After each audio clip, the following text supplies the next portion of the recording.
Hello guys, मेरे साथ है Kanika Bishnoi and she got 99 marks out of 100 in C inter cost accounting subject.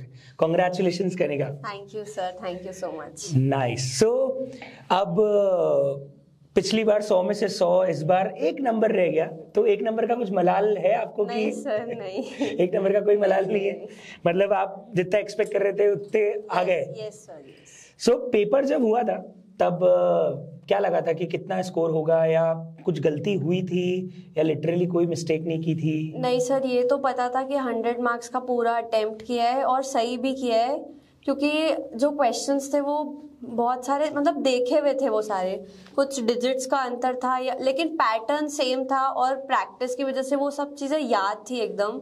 तो करते टाइम सोचना नहीं पड़ा कि इसके बाद की स्टेप क्या होगी। वो एक फॉर्मेट बन जाता है क्वेश्चन करते टाइम कि अगर 3 स्टेप्स है तो वो दिमाग में याद थी कि पहले ये वाले के बाद ये निकालना रहेगा, तो उससे बहुत इजी हुआ। मतलब टाइम मैनेजमेंट में भी दिक्कत नहीं आई थी। मतलब वो माइंड मैपिंग बहुत इजी हो गया था आपके लिए, और वो क्वेश्चन देखे हुए थे इसलिए बहुत कन्वीनियंटली कर पाए। लेकिन फिर भी देखो, 90s में तो बहुत बच्चों के, लेकिन 99 आप ही के हैं, तो कुछ तो डिफरेंट रहा होगा, या हो सकता है आपने थोड़ा रिविजन ज्यादा किया होगा। So how many revisions before exam? मतलब कॉस्ट में कितने रिविजन्स आपके हुए थे? मॉक टेस्ट दिए थे सारे? हाँ, रिविजन कितने हुए थे? 3 तो हुए थे। एक तो आप जो क्लास में कराते हो, एक बार खुद से हो गया था, और फिर वो मॉक टेस्ट में जो हाफ फुल हुआ तो वो 3-4 बार हो गए थे। और मैंने वो पुराना वाला वीडियो भी देखा था 100 मार्क्स वाला। उसमें भी उन्होंने बता दिया था कि सब कुछ कवर हो जा रहा है। फिर वो रियलाइज मुझे भी हुआ कि पास्ट ईयर भी हम सब क्लास में ही कवर कर लेते थे। पास्ट ईयर पेपर्स, मॉड्यूल और क्वेश्चंस आपने लास्ट डे रिवीजन स्ट्रैटेजी, वो बहुत इंपॉर्टेंट थी। वो बहुत ही अच्छी थी कि मतलब उसमें बेसिक से शुरू था, तो बेसिक आप देख के भी जा सकते थे, लेकिन बीच के क्वेश्चन सारे सॉल्व किए थे। और मॉक टेस्ट बहुत ज़्यादा इंपॉर्टेंट थे, क्योंकि मॉक टेस्ट में रियलाइज हो गया था कि एक दिन में बहुत सारा प्रिपेयर करना है। तो वो हाफ सिलेबस में भी चीज़ें छूट रही थी, तो लग रहा था आखिरी तक कवर करने के लिए। इसलिए थर्ड मॉक टेस्ट जब हुआ तो हम पूरे प्रिपेयर्ड हो गए थे कि अब इसी तरह से एग्जाम में भी पढ़ना है। उस तब भी मार्किंग कर ली थी हमने।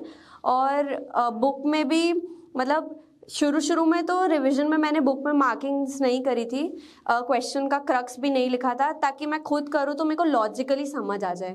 बट एग्जाम टाइम में सारा तो सॉल्व नहीं कर सकते हम, तो मैंने फिर क्वेश्चन के ऊपर क्रक्स लिख लिया कि इसमें ये वाला पॉइंट डिफिकल्ट है, तो बस इस पॉइंट को अगर मैं देख लूँगी तो पूरा क्वेश्चन नॉर्मल है, उसमें और कुछ नया नहीं है। ओके, सो बेसिकली क्वेश्चन का क्रक्स हर क्वेश्चन के ऊपर लिख लेना, जो क्लास में हम डिस्कस करते थे। साथ में उन्होंने जो एग्जाम के पहले मैं टू डू लिस्ट भेजता हूँ कि कौन कौन से क्वेश्चंस करने, वो सारे क्वेश्चंस किए थे। क्लास कंसिस्टेंटली ऑफ कोर्स आए होंगे। मॉक टेस्ट तीनों के तीनों दिए थे। तीनों के तीनों दिए। मतलब ये सारी बातें तो फॉलो करनी ही करनी, कंसिस्टेंसी भी रही होगी। अब अगला सवाल आता है कि टाइम मैनेजमेंट फिर भी एक इशू होता है। मेरे पास स्टूडेंट्स के मैसेजेस आते हैं, सर पेपर ईजी था पर रह गया, पेपर 90 का ही अटेम्प्ट कर पाए, 95 का अटेम्प्ट कर पाए। सो फ्रॉम द स्ट्रैटेजी क्या रही थी पेपर सॉल्व करने की? मतलब पहले क्वेश्चन से स्टार्ट किया था, या पहले दूसरा क्वेश्चन तीसरा क्वेश्चन देखा, कौन सा चैप्टर पहले किया था? दूसरी बात कि कैसे टाइम मैनेजमेंट पूरा हुआ, और क्या लास्ट में कॉपी चेक करने का टाइम भी मिला था? वो पूरा एक बार आप वो ड्यूरिंग द एग्जाम का एक्सपीरियंस था, वो आप शेयर करो। मतलब जब पढ़ाई का था एग्जाम के एक दिन पहले, तो आपने जो ABC वाला एनालिसिस भेजा था उसी से मैंने शुरू किए थे चैप्टर्स कि जिनका इंपॉर्टेंट है A कैटेगरी और मार्क्स भी ज़्यादा है, तो पहले प्रिपेयर तो मैंने उस हिसाब से ही किया था। और जब क्वेश्चन पेपर मिला तो जल्दबाजी नहीं करी, पहले पूरा पेपर पढ़ा पूरा आखिरी तक कि कौन सा आता है, क्योंकि इस बार थ्योरी मतलब मैंने थ्योरी नहीं पढ़ी थी। सर बोलते हैं पढ़ना चाहिए, लेकिन मैंने तो नहीं करी थी, क्योंकि मेरे को ऐसा था मैं 80 का ही अच्छे से कर लूँगी भले। और इस बार तो थ्योरी में भी बहुत ज़्यादा टेक्निकल कुछ नहीं आया था, मतलब अगर लॉजिकली करते तो वो भी आ जाता।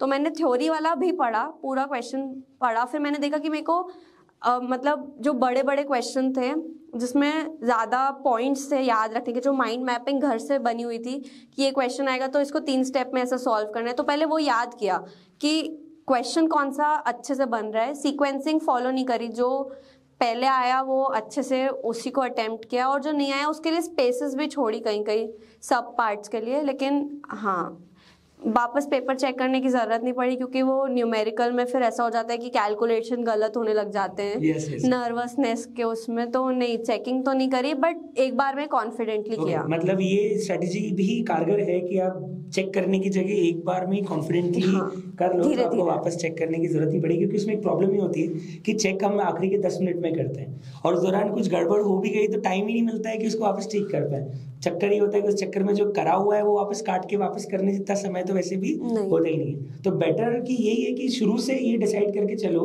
कि मेरे को एग्जैक्ट 3 घंटे के अंदर पेपर खत्म करना है, चेक करने की जरूरत पड़नी नहीं चाहिए। तो क्वेश्चन करते करते ही थोड़ी स्पीड ऐसी रखो कि आप आराम से उसको एक बार में कॉन्फिडेंटली कर लो, ताकि बार बार चेक करने की जरूरत ना करें।